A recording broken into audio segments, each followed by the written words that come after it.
Hi, I'm Cathy Thomas, and I've been writing about cooking for decades. Loads of recipes in my noodle, but Gravlax remains one of my favorites.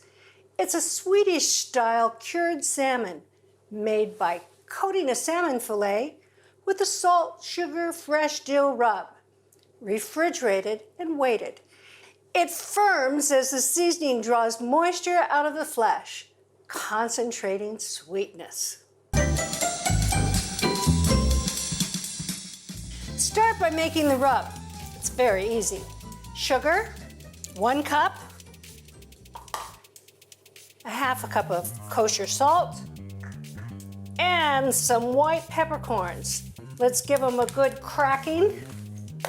I always think that's a great way to get rid of your fresh traditions. White peppercorn in. You have to get started about 3 or 4 days in advance because it's going to need some time to cure. Let's get out our super fresh salmon. Check for pin bones, which means that I just rub over where those bones would be. And if there's any bones, there's one right there. Just pick them out.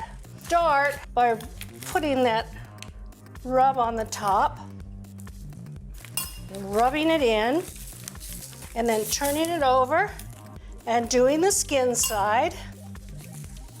I think having the fish have the skin on it makes it easier later for cutting. And in goes the fish. And then I put some more on the top. So now we've got a good handful of fresh dill that's been roughly chopped, and that goes on the top. And then we're going to press the air out and seal it up. Now, some people like to wrap this in a big sheet of plastic wrap. Just swaddle it like a little baby. I think it's a big waste of time. It's much easier, I think, to do it this way. So then this goes in to a dish, and then we're going to wait it for 2 to 4 days in the fridge. The longer you let it rest in the refrigerator, the firmer it's going to get. I like it about 3 or 4 days, the best. We need some toasted baguette to serve the Gravlax on. I'm just slicing up a baguette into thin slices. You'll notice that I'm doing it on the diagonal, so I have bigger pieces. And you can make these a couple hours in advance. I toast them on one side. Now, if I toast them on both sides, they get really crunchy, and I call them crostini. Brush them lightly with a little olive oil, and I'm gonna put them about 8 inches from the broiler element and set my timer for 1 minute, and then check every 15 seconds. Here's that gorgeous Gravlax that's been curing in the refrigerator for the last 3 days. Oh, it looks beautiful. Now our goal is to get this rub off the top of the fish. Now, I think the easiest way is to just dip your hand in a little water so it's a little bit moist and just rub it off, like so. And look at how it glistens, just like a jewel. It's a lot of good eating in this piece of fish. What I like to do is cut a little piece of fish off at the end. So I've got a little handle here. And then you want to tilt your knife so that you're cutting on an angle, and when you get to the skin, you want to turn your knife and leave the skin behind. Turn, keep cutting. Let's take these pieces of Gravlax and put them on the toasted baguettes. Now, you can do this before you serve, or it's a lot of fun to bring this out and carve it up in front of the company. This makes a lot, obviously. So what do I do with this? It's wonderful in pasta. It's wonderful draped over the top of a green salad. There's a lot of uses for Gravlax. They're all delicious. If I just kept sawing away here and got to a place where I didn't have a place to hold on, I could hold on to this and just keep going. Let's move on and make the sauce. Now, what's typical is a dill mustard sauce in Scandinavia. But we're bringing it to the new world. We're gonna put a little chipotle in its step.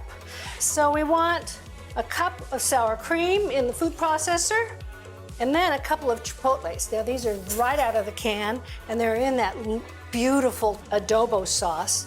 Some fresh lime juice, heavy whipping cream, a couple of cloves of garlic.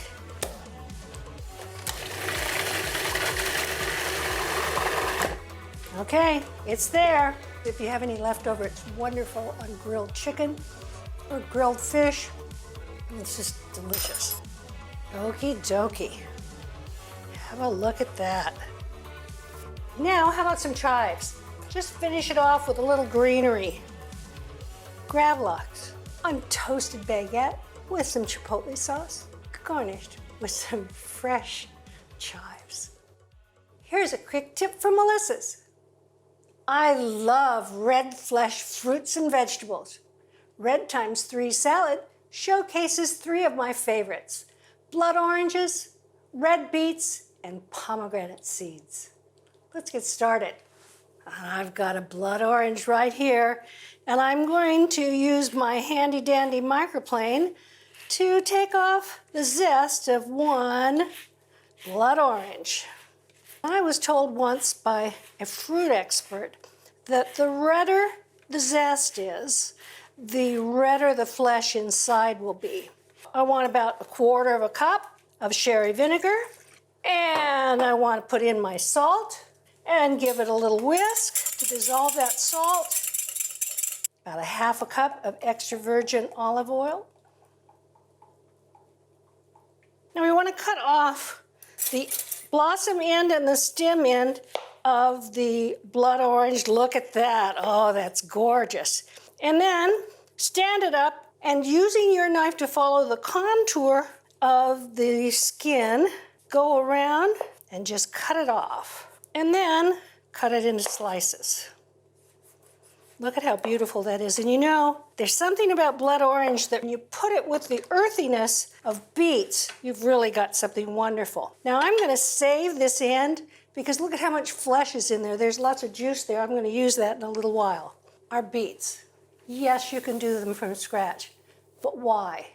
It's so easy to buy the ready-to-use peeled and steamed beets from Melissa's. The big ones I slice. Well, here's a little one. I'm just going to cut it in half. Our beautiful blood oranges. It's beautiful, isn't it?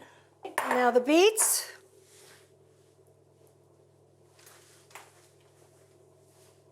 And now some red onions. I'm going to cut these into crescent moon shapes and put them in ice water for about 20 minutes. Not only does it make them crisp, it takes out that fiery element and makes them taste sweeter. You remember that fleshy part that was the ends we cut off of the blood oranges? I'm just going to squeeze those on top. Some basil. And I think it's just fine to just tear it into little pieces. A good whisk of this vinaigrette. And I'm generous. I want those beets to really soak up the vinaigrette. Now some pretty microgreens. Not only do they look beautiful, they add a complex taste, a really nice texture. Last but not least, some pomegranate seeds. Red ×3 salad. Easy and delicious. The produce aisles are filled with so many delicious choices. Try something new, have an adventure.